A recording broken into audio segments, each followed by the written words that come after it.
Pessoal, microfone aberto. Querem perguntar, falar alguma coisa, é só falar, tá bom? Vou apagar o quadro aqui, porque eu estava dando aula para o pessoal do terceiro ano, só para a gente começar a aula de hoje, tá? Então eu vou deixar aqui o terceiro bimestre, porque é uma coisa...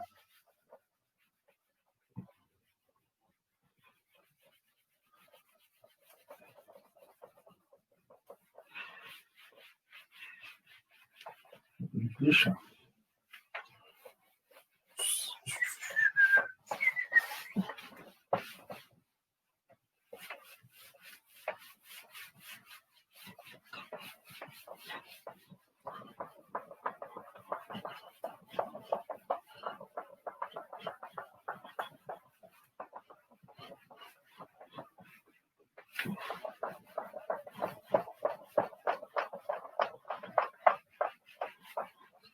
Tudo bem, vamos lá.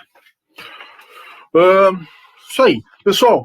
Então hoje nós damos início ao terceiro bimestre, tá? Com vocês, pessoal do primeiro ano de integração, sejam bem-vindos, tá? Eu comecei um pouquinho atrasado, mas é por culpa da questão só do horário aí, que acabou batendo um certo horário aí, mas né, vamos tentar sempre manter às 11 horas nossa aula, tá bom? Galera, então vejam, como é que a gente vai começar essa nossa conversa de hoje, nossa aula de hoje? É explicar para vocês como que vai funcionar o terceiro bimestre, tá?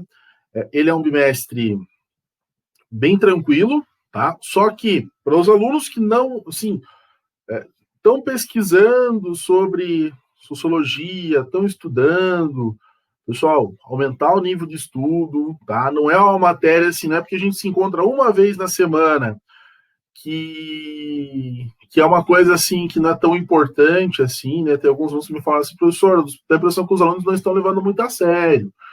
Então tem que levar muito a sério essa disciplina, tá, pessoal? Porque, primeiro, é uma disciplina que você, querendo ou não, ela, lá no final do ano, vai para o conselho de classe também, tá? Quem for reprovado vai para o conselho de classe, enfim. Segundo ponto, pessoal, que eu acho que é o mais importante do que essa relação aí do conselho de classe. É uma disciplina que cai em vestibular e PSS. Tá? Provavelmente muitos de vocês estão preocupados com o PSS, que vai ser em janeiro, tá? O PSS 1 aí. Muitos de vocês estão preocupados em redações de vestibular e Enem. E eu digo o seguinte para vocês, pessoal. O vestibular, gente, redação, essas coisas, o conhecimento que a sociologia pode trazer é fundamental. Então, vocês tiveram 6 meses aí, né? Não 6 meses, né? Uns 4 meses comigo. E é bem importante que vocês entendam, tá, moçada? Que não é uma disciplina assim, eu fazer quando eu quero, maneira como eu quiser. Não é tão... vou usar uma palavra que vocês gostam de usar, não é várzea. Né? É uma coisa muito séria e que é importante vocês continuarem, aqueles que estão levarem a sério, aqueles que não estão levando, não estão fazendo prova, estão deixando atividade para depois, isso é bem preocupante, tá bom? Então esse é o meu primeiro recado. O segundo recado é a organização do terceiro bimestre, tá? Primeira organização, eu já coloquei na trilha lá para vocês, eu já vou explicar o que são as trilhas, que são a novo modelo de organização. Então, primeira questão, moçada, é pensar as nossas 4 avaliações. Simulado 1, simulado 2, trabalho bimestral e prova. Falando do terceiro, trabalho. No bimestre passado, nós fizemos assim, um trabalho, ou melhor, não eram vários trabalhos. Tá? Não era aquele trabalho gigantesco. Eu vou ter que saber fazer um monte de coisa. Não, moçada, era 2 exercícios só, tá, gente? Mas agora eu mudei. Eu vou colocar um trabalho apenas, tá, gente? Só que esse trabalho tem prazo para ser entregue, tem dia, tem data para ser entregue. E esse trabalho, só lembrando vocês, ele vai ser algo um pouco mais, vamos chamar assim, mais extenso do que aquelas atividades semanais. Eu preferiria o trabalho semanal, mas eu entendo que vocês talvez não estejam acostumados nesse ritmo e queiram esse trabalho, um só trabalho bimestral, beleza? Então, a gente vai fazer assim e a prova. Pessoal, falando da prova, tá? Tivemos alguns probleminhas aí com alguns alunos. Primeiro, eu gostaria muito de que vocês entendessem, vocês viram que eu mandei um recado lá para vocês assim, ó, tomem cuidado, às vezes a gente não tem só a sala de aula, né, para dar conta. Em casa, pessoal, querendo ou não, surgem outras urgências também, né, outros lugares que a gente trabalha, né, e às vezes a gente está tentando responder todo mundo, às vezes passa aquela conversa. E como, né, a gente não é perfeito, nem, né, não é uma máquina de resposta, passou e aí, poxa, pergunta educadamente para o professor, ó, tem como responder, olha aquela questão da prova com carinho e tal. Educação é bom e a gente gosta, todo mundo gosta, eu espero sempre tratar vocês com boa educação. Se não fizer isso, vocês podem, né, vocês têm os canais aí para ter reclamação, tanto com coordenação quanto comigo também, né, pessoal? Acho que a gente pode conversar nesse cenário aí também com, né, vejam, sobre a educação. Se eu estiver falhando nesse ponto, eu acho que vocês também podem me orientar, me ajudar a ser uma pessoa melhor. Acho que isso é bem importante. E claro, né, pessoal,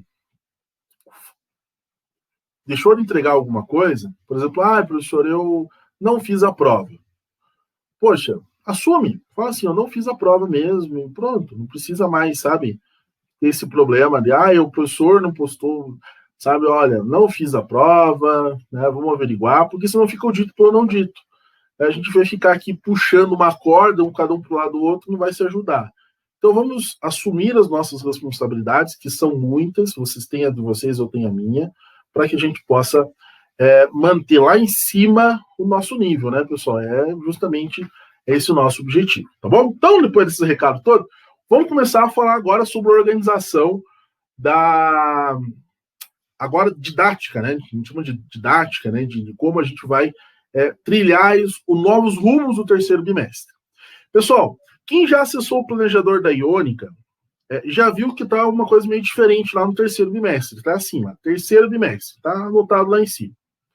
Abaixo do terceiro trimestre, especialmente para o primeiro ano, eu retomei 2 aulas sobre cultura que nós trabalhamos no segundo bimestre e coloquei ali para vocês. Por quê? Porque você vai ter que fazer depois na hora da prova, na hora do simulado, é bem importante fazer uma revisão daquilo que nós já falamos, do conceito de cultura, o que ele é para a sociologia, né? A gente vai começar hoje, a gente vai retomar alguns pontos, inclusive de escolas antropológicas, alguns conceitos importantes. Então, aquelas 2 aulas, elas fazem parte também desse pacote que é o capítulo 4. Então, a gente começa com o terceiro bimestre e com vocês, eu vou lá no planejador e vou colocar como, né, tem lá o revisando, tá? Revisando aspectos ligados à cultura. Então, isso é uma atividade interessante. Não está no planejador lá, por exemplo, eu não coloquei data para vocês postarem, mas é uma revisão importante a se fazer. Tá? Quem já assistiu a aula, beleza? Quem não assistiu, tem que retomar a aula. Mas o mais importante a partir de agora, pessoal, são as chamadas trilhas de aprendizagem. Tá? Que nós vamos chamar aqui de trilhas. Isso aqui pega. Tá? Então, as trilhas, pessoal. Só um detalhe. Esqueci de falar isso. Calma lá. Então, primeira coisa, tem algo aqui, ó. Capítulo 4. Capítulo 4. Cultura. Então, primeira coisa que eu esqueci de falar para vocês. A primeira organização agora não é mais aula a aula, nem semana a semana no nosso planejador. Agora é por capítulo. Tá? Então, terceiro bimestre, capítulo. Por isso eu coloquei o revisando, inclusive. Então, você vai revisar, tá? E depois você vai para a trilha. A trilha 1, né? Vamos colocar a trilha 1. Ela vai do dia 20 até o dia 24/7, que é amanhã, sexta-feira. Então, essa é a primeira trilha.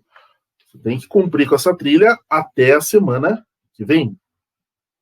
Tá? Então, sempre lembrando, Quando nós começamos a nossa aula da semana que vem, aí surge a trilha. Eu vou modificar lá depois, gente, essa data da trilha. Eu vou colocar o dia da nossa aula, que eu acho que fica mais fácil para vocês entenderem.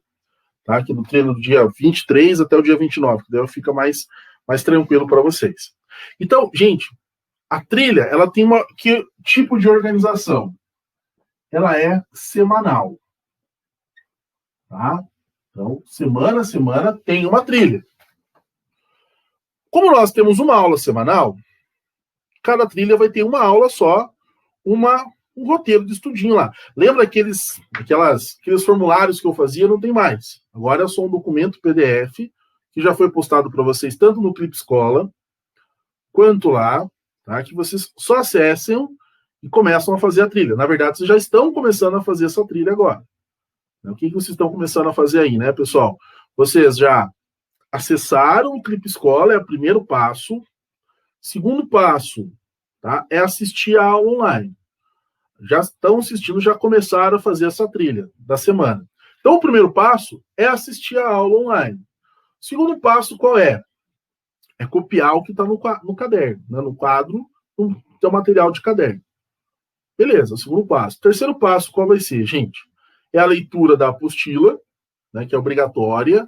Leia a apostila, resolvam os exercícios, consultem o professor se tiverem alguma dúvida, ou então, pessoal, no final da apostila você sabe que tem gabarito. Tá? Então, é bem importante vocês terem essa noção dessa trilha. Encerrei esse ciclo, quero aprofundar, vou para o grupo, pergunto pro professor o que dá para estudar mais e assim vai. Tá? Tem um que me perguntou qual é a nota dele, só um detalhe, esqueci de falar isso. A nota está lá, já está no site do colégio, tá, galera? Então é importante lembrar disso aí, beleza? Então, nessa trilha 1, a gente vai ter o quê? A aula 1. A aula 1, que é a aula que a gente vai dar agora. Professor, e se o professor resolvesse, por exemplo, trabalhar mais uma aula gravada?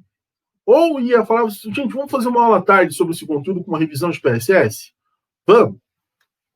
Aula 1 e aula 2. Porque ela é semanal, é semana a semana, essa relação aqui com a trilha. Então, só lembrando, terceiro bimestre, uma nova organização, capítulo, tá? Por capítulo agora, tá? Tem 5 aulas, 5 trilhas, no nosso caso, 5 trilhas acerca do capítulo 4. São 5 semanas. E daí o capítulo 5 começa nova trilhas, né? Outras trilhas. E assim vai, aula a aula para vocês. Eu quero só retomar as aulas. Tem as aulas para retomar? É só retomar as aulas. Retoma as aulas com a playlist do YouTube que vocês têm acesso. Também, eu já coloquei lá na trilha. Caiu o computador aqui, pessoal.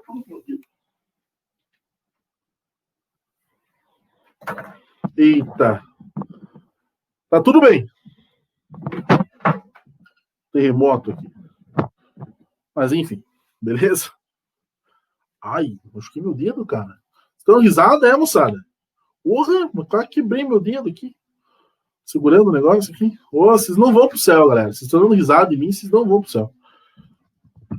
É a Stephanie. Né? Deus tá vendo. Certo, Stephanie? Otávio? Uhum, tá bom. Vamos lá, ó. Fiquei com vergonha agora, moça. Agora eu vou começar a dar aula, parar de conversar com vocês. Muito bem, o karma vem. Vocês vão ver. É os tomos da vida, é isso mesmo, né, gente? O pessoal fala dos tomos da vida, não vê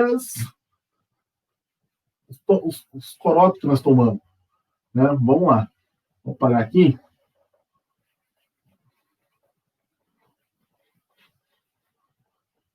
Ai.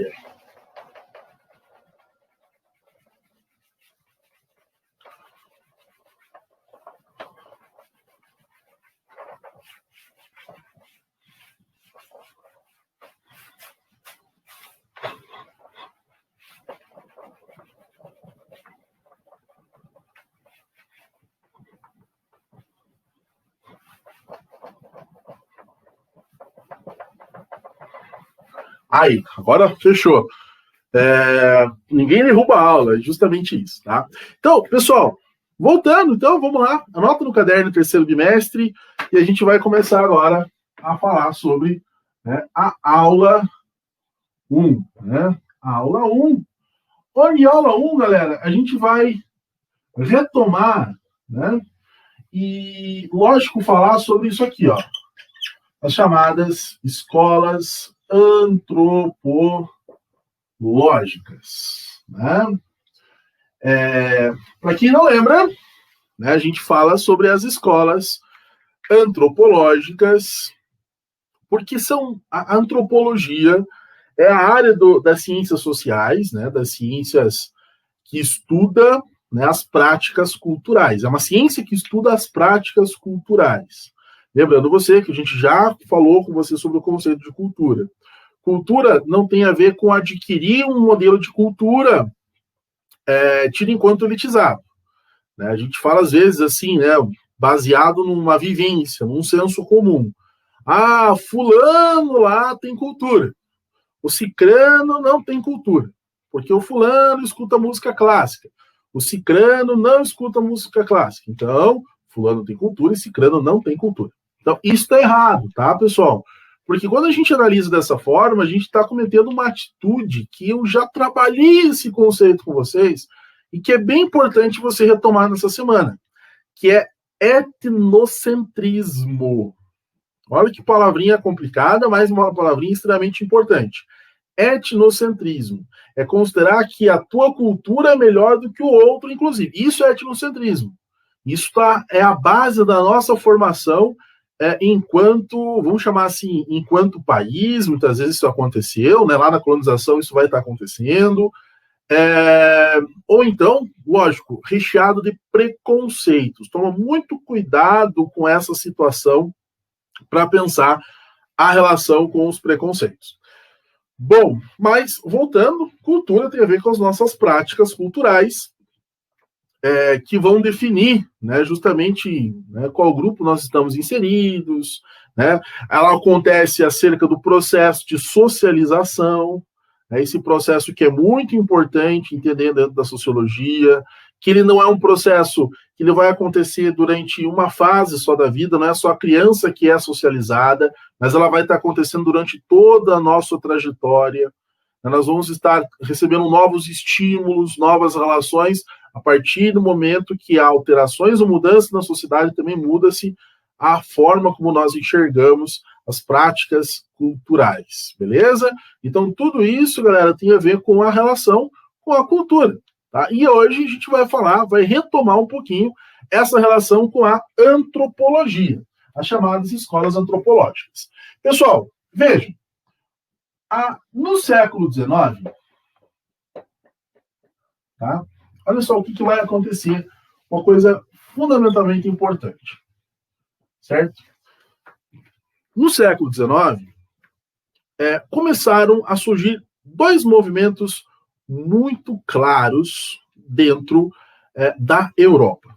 Tá? Então eu vou colocar aqui para vocês, dentro da Europa. O que aconteceu? O que estava acontecendo, moçada? Século XIX na Europa. De um lado, você vai encontrar a formação, olhem só, como é importante analisar isso, a formação daquilo que chamamos de Estado-nação. Tá? Estado-nação. Um pouquinho mais de asterisco, mas eu vou explicar primeiro o que é o Estado-nação. Galera, vejam bem. Esse Estado-nação mais para você entender, eu vou colocar aqui embaixo, ele vai propor, né, uma unidade cultural. Ou seja, a relação da cultura, ela significava para fins políticos. Olha como é interessante essa situação aqui para a gente, pessoal.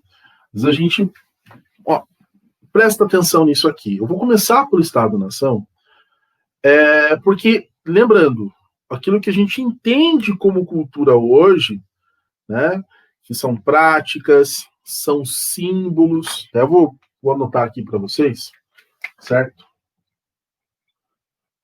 Práticas, símbolos. Aqui, ó, uma outra situação. A história. Então, lá na Europa, no século XIX, essa é a primeira consideração que eu faço para vocês, tá, gente? Para pensar a cultura enquanto um viés político, para fins políticos, fins de dominação, tá? Dominação. Tô um pouquinho pequeno, mas está escrito ali dominação. Então, analisa aqui comigo, pessoal. No século XIX, começou a surgir um forte sentimento nacionalista, tá? Que inclusive isso é muito presente em quais países? Na Alemanha, né? Através, né, da chamada unificação da Alemanha, e na Itália com a unificação da Itália. São dois processos políticos que vão estar acontecendo na Europa durante o século XIX e que vão trazer um sentimento de unidade nacional. Olha só que interessante isso, né? Como que eu vou identificar que existe um povo, né, que mora nesse local e esse povo tem que, entre aspas, se unir, dizer que pertence àquele local? E aí eu vou aonde? Se não é, né, o RG deles, o local de nascimento deles, vai ser o quê, galera? Vai ser justamente pensar as suas práticas culturais, né? Então, vejam, para justificar o elemento de uma unidade, tá, de um Estado, e aí o que é Estado? Vamos separar essa relação. O que é um Estado? É como as pessoas, como os indivíduos, politicamente falando, se organizam dentro de um território. Então, por exemplo, como é que o teu Estado se organiza? É uma democracia, tá? Cheirinho de positivismo. É justamente isso. Falou tudo, Luana, tá? Falou tudo. É como as pessoas se organizam no território. Tá? Deixa eu aqui, ó. Legal. O que acontece? Essa galera aqui, né, dentro desse Estado-nação, dentro desse Estado que estava ali se organizando e tudo mais, então eu vou pegar o Estado aqui para vocês. O Estado é como nós nos organizamos acerca de um território. Então hoje você sabe que é uma república democrática, mas eu tenho que tentar arranjar uma forma de justificar como as pessoas vão se unir para pertencer a esse Estado. E, obviamente, que isso acaba, vejam bem, trazendo um sentimento do quê? Do nacionalismo. Tá?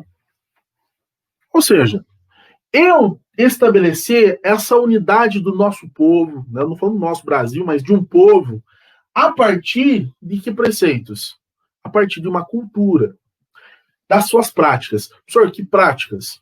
A língua que eu falo não é uma prática? Sim, é uma prática. Né? As danças, o folclore, não é uma prática? É uma prática. Os símbolos que eu tenho também não são considerados importantes aqui? Também. Uma bandeira nacional, né? Os brasões, certo? São coisas que representam a unidade daquele povo. E, claro, a crença na mesma história. Só que nesse contexto, pessoal, o que vai começar a acontecer também? São as práticas de xenofobia, tá? Opa, Wozniak, o que aconteceu, Wozniak?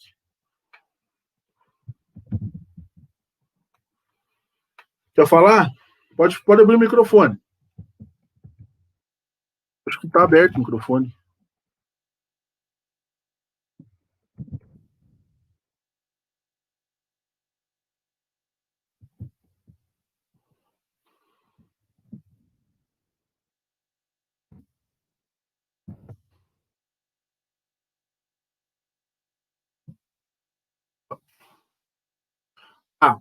Mas só que eu preciso saber o que você está perdido, porque senão fica difícil. E talvez eu abrir o microfone seja mais fácil. Então tá, vamos começar desde o começo para você entender o que a gente está falando. Então, primeiro, a gente vai falar sobre as escolas antropológicas que estudam, né, têm um ponto de vista acerca da cultura. E essas escolas antropológicas, elas começam a acontecer quando? No século XIX na Europa. Bom, qual é o contexto? A gente está analisando o contexto para surgir essas escolas antropológicas. E o primeiro contexto, Isabelle, o que acontece? É pensar o que estava acontecendo da política na Europa para surgir, inclusive, a antropologia. Por exemplo, o que estava acontecendo, pessoal? O surgimento de um Estado-nação. Então, por exemplo, o que é um Estado-nação? É você utilizar a cultura para justificar a presença e a formação daquele Estado. Então, vejam, a unidade cultural era muito importante dentro das práticas, dos símbolos da mesma história, para trazer um processo, veja, primeiro, para fins políticos de dominação do povo, inclusive. Do que, por exemplo, o que estava acontecendo na Europa em muitos países? Só para você entender. Estava acontecendo que existiam diferentes grupos étnicos, né, de estrangeiros em alguns países na Europa, inclusive. Então você tinha lá, por exemplo, na Itália, você tinha um grupo gigantesco de judeus. Na Alemanha, você tinha judeus. E isso começou a trazer o quê? Um cenário de xenofobia, de antissemitismo contra ciganos, judeus, né, que não estavam de acordo com aquele Estado-nação. Então, isso é a primeira situação para você entender qual é a finalidade da cultura prática, vamos dizer assim, da prática, a finalidade prática da cultura, o que ela serve. Né? E quem é, por exemplo, no Brasil, quem que é o primeiro presidente brasileiro a pensar numa cultura nacional? Da unidade da população a fins políticos de um processo de dominação. É um cara conhecido como, quem souber pode abrir o microfone ou escrever no chat. É bem fácil lembrar. Vocês viram no passado.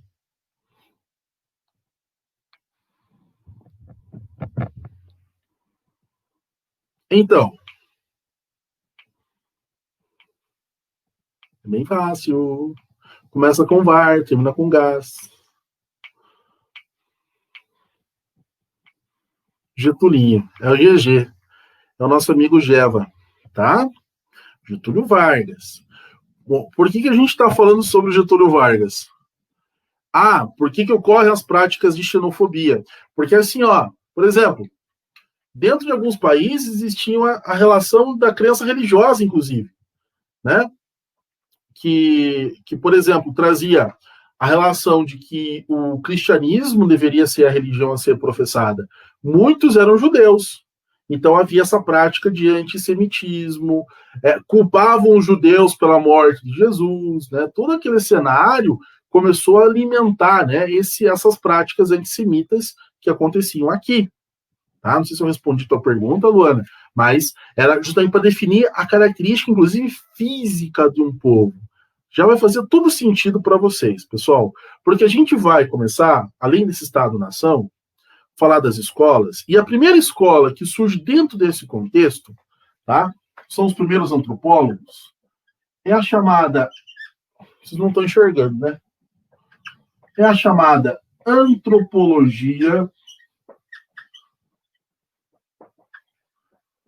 física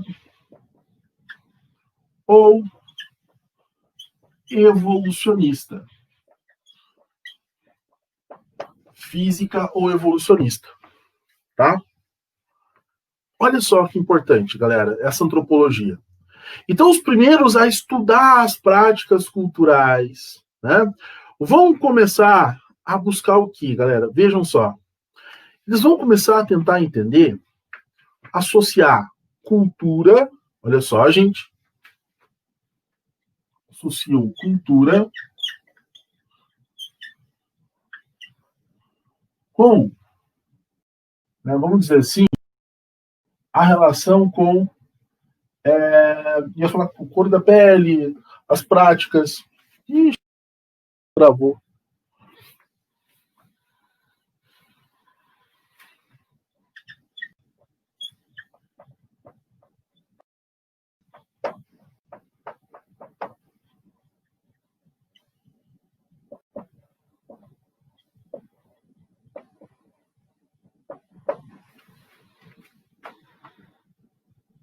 Oi.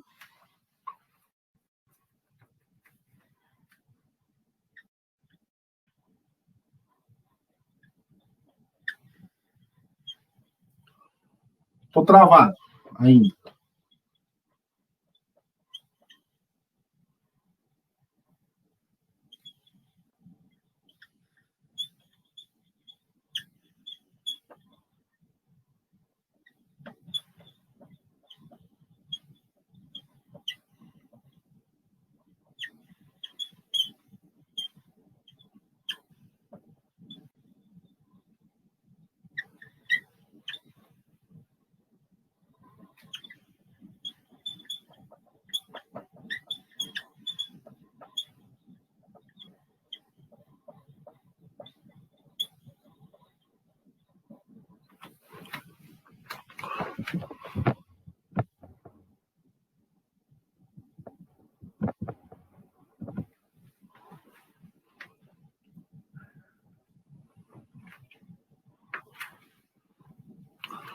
Voltou ou continuei travado?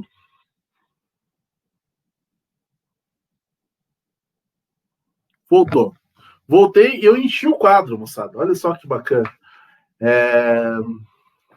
Interessante isso, ó. Ó, a pergunta da Isabelle talvez faça mais sentido agora entender o que eu quero mostrar para vocês, tá? Porque eu vejo que tem esse segundo tópico, que são esses estados-nação aqui que eu estava explicando para vocês, tá bom? E inclusive, né, o que estava acontecendo durante o cenário do século XIX, pessoal? Com a primeira e a segunda Revolução Industrial, surgiu, né, dentro das fábricas, um grupo que nós chamamos de proletariado. Tá? E esse proletariado, que a gente viu lá em Marx, por exemplo, vivia acerca da miséria, da pobreza, né, péssimas condições de trabalho, e começaram a se revoltar. Então surge o socialismo, tá? Enquanto ideologia operária, ideologia que vai tentar atentar contra esses modelos de opressão por parte da sociedade. E aí, moçada, a resposta dos estados europeus, lembra que nós estamos falando no século XIX, qual é a classe social que domina a política na Europa, pessoal? É a burguesia. Então, essa burguesia começou a apoiar, inclusive, a relação de um nacionalismo. Tá? A única coisa que faltou a gente explicar foi isso, é pensar que o Estado-nação, ele também é um Estado burguês. E, claro, obviamente, aqueles que não estavam de acordo com esse nacionalismo, galera, obviamente que estão fora. Se estão fora, passam a ser perseguidos, passam a haver um preconceito contra estes, né? Que é bem legal de você perceber isso. Isso é mais no final, da segunda metade do século XIX, tá, gente? Não é todo o século XIX, é muito presente após a segunda metade. Essa relação da xenofobia, o antissemitismo, contra algumas práticas, né, que a gente lembra aí vocês, que vão desembocar. O Estado-nação, pessoal, ele vai desembocar depois em práticas do Estado totalitário. Né? Por alguns, seria aí as práticas iniciais do nazismo e fascismo. Bom, isso é um outro conteúdo do ano passado, mas eu vou explicar para vocês agora. Bom, pessoal, nesse contexto, nesse cenário aqui, vai surgir a primeira corrente, né, da antropologia. A antropologia surge junto com a sociologia. Tá? Se a sociologia tinha como objetivo de estudar, gente, olha só, de estudar a vivência dentro da sociedade, como as pessoas elas estavam inseridas dentro desse contexto, os novos comportamentos dentro do capitalismo, o processo de razão, de racionalismo, também vai para estudar as práticas culturais. E aí surge a primeira escola, né, com o Spencer, eu coloquei aqui para vocês o nome dele, o Spencer, o Taylor, o Morgan, o Fraser, vários outros pensadores que vão ser considerados antropólogos da corrente física ou evolucionista. Olha só que essa palavra evolucionista, como disse a Luana, lembra muito o positivismo no Comte. Também, pessoal, evolucionista, progresso, né, na veia. Então, o que eles tentavam identificar?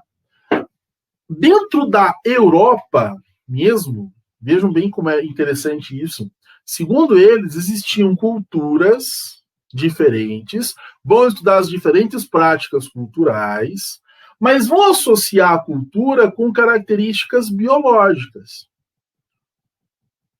Então, se você é homem, branco, né, letrado, existe uma cultura superior.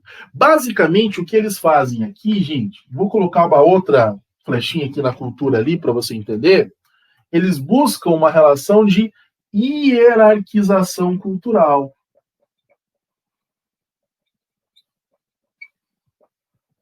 O que é hierarquização? Né? Existe uma cultura da Europa Ocidental que é predominante, que é melhor que as outras.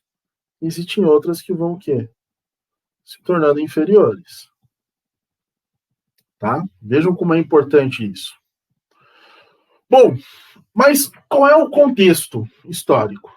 Além desses estados, né, alguns estarem se unificando tardiamente, como é o caso da Alemanha e da Itália, mas outros estados estarem em pleno desenvolvimento industrial e se utilizam do nacionalismo, uma ideologia, tá, que prega de que a nação tem que existem elementos de unidade cultural para explicar esse nacionalismo. Eles estavam o quê, pessoal? Desenvolvendo o que nós chamamos de segunda revolução industrial. Bacana. Segundo processo, aumentaram pra caramba a produção. Legal. Só que tem um detalhe, galera. Essa segunda revolução industrial faz com que muitos países, já no começo do século XIX, e se intensifique com a segunda metade do século XIX, através do processo com o qual nós chamamos de imperialismo.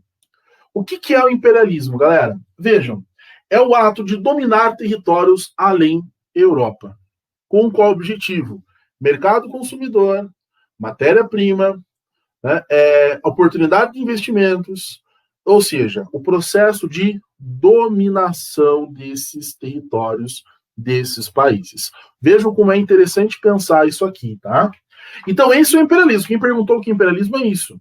São quando os países saem em busca de territórios para dominar, né? O império é isso, é dominação territorial. Tá? Isso é um assunto que é bem importante dentro da história ocidental. Então, vejam, olha só a associação aqui, três itens. Os Estados europeus estavam se consolidando através do chamado nacionalismo para combater as ideologias de esquerda, que seria o socialismo. Então, começaram a identificar quais eram as práticas corretas ou as práticas incorretas. Segunda questão, pessoal, muitos desses países estavam em pleno processo daquilo que nós chamamos de segunda revolução industrial e, portanto, passaram a adotar que tipo de postura, dominação imperialista. Por isso, passaram ao que, gente? A estudar a cultura, não só deles, mas dos povos que eram conquistados. Então, eles buscaram o quê, gente? Uma hierarquização entre o branco europeu, o africano, negro, né? O amarelo asiático, o vermelho indígena. E isso é a base daquilo que nós chamamos, olha só, de darwinismo social. Que vai produzir o que é o darwinismo social, gente? Aquilo que chamamos de racismo científico. O Spencer é pai dessa relação. O que é o racismo científico, galera? É você estudar com uma crença, né? Você já ir com a crença, né? Com essa predisposto a isso, de que existem raças superiores e raças inferiores baseado nos seus padrões culturais. Então, por exemplo, ele vai estudar os negros e vai entender assim, olha só como eles são atrasados. Está sendo comprovado. Eles vão estudar, gente, para você ter uma ideia, na Europa, eles vão começar a estudar a chamada craniometria. O que é a craniometria? É você pegar, tipo, uma fita e analisar o crânio das pessoas. Tipo assim, ó, qual é o tamanho do crânio? Ah, então ele tem a testa largada, ele tem o nariz maior, ele tem a boca maior. Olha só, existe uma série de presos que têm a mesma característica física que ele. Ah, aí é que tá. Esse cara aí, ó, ele é bandido por culpa das suas características físicas, por culpa das suas práticas culturais. Tá entendendo? Para você analisar esse cenário aqui, tá? Então, isso era uma escola que dá início aos estudos da cultura. Deixa eu ver aqui. Sim, bem complicado.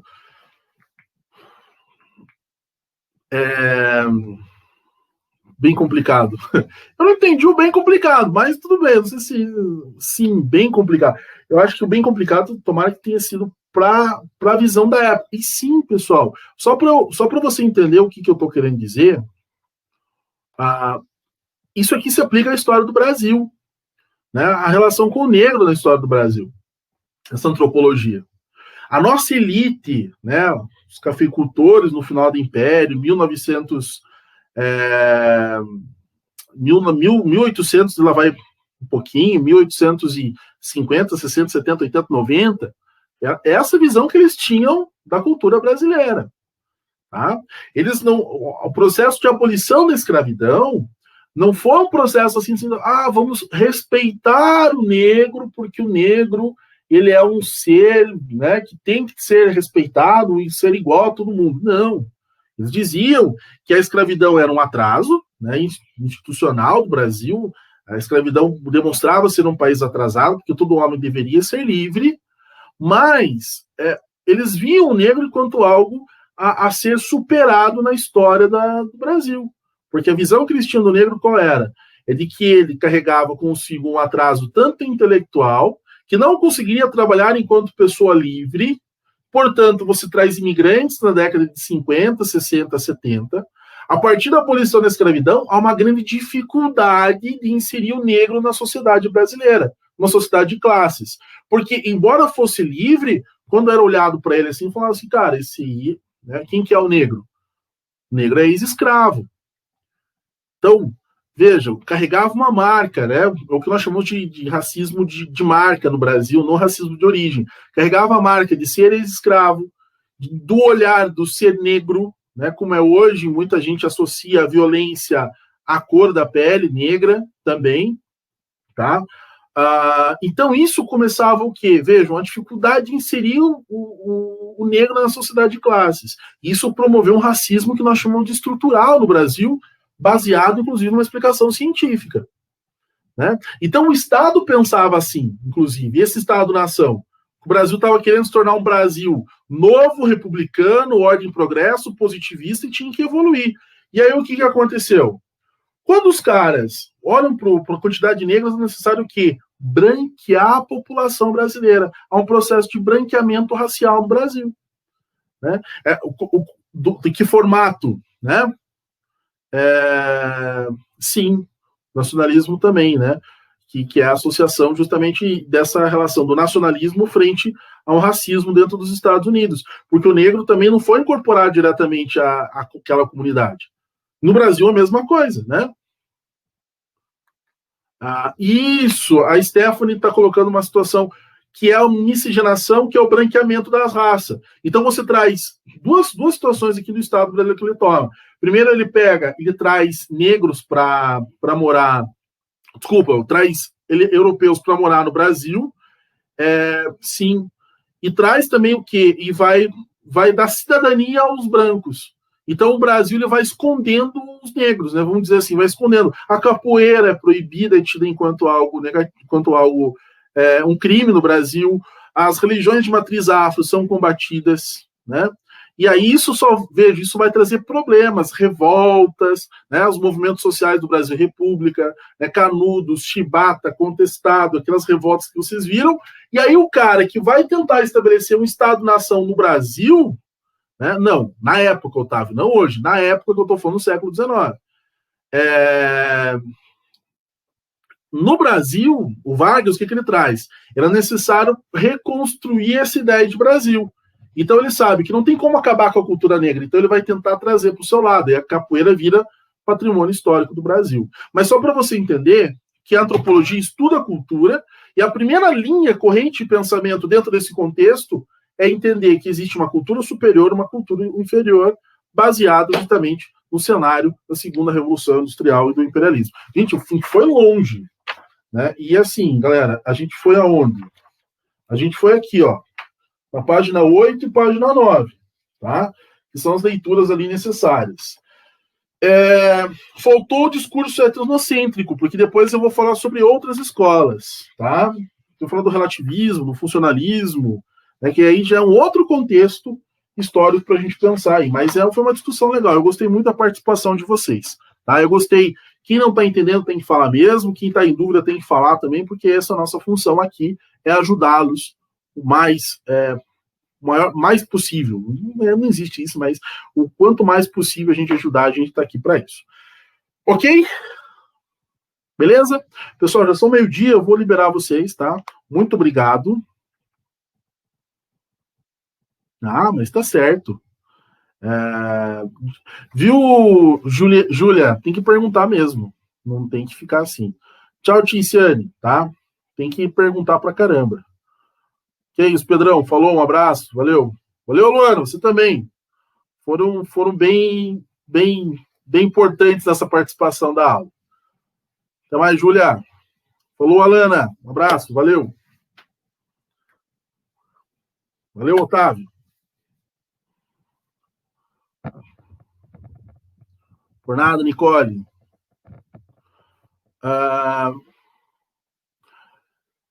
Te falo, Nicole, a Davas perguntou se vai estar difícil o PSS. Gente, com isso aqui não fica nada difícil. Eu vou ser bem sincero, estou dando ainda uma aula que é bem mais difícil do que no PSS. O PSS é bem simples essa questão de cultura. Tá bom? Depois, qualquer coisa, eu marco uma aula com vocês à tarde, um dia desses, para a gente fazer só exercício de PSS sobre cultura. Beleza?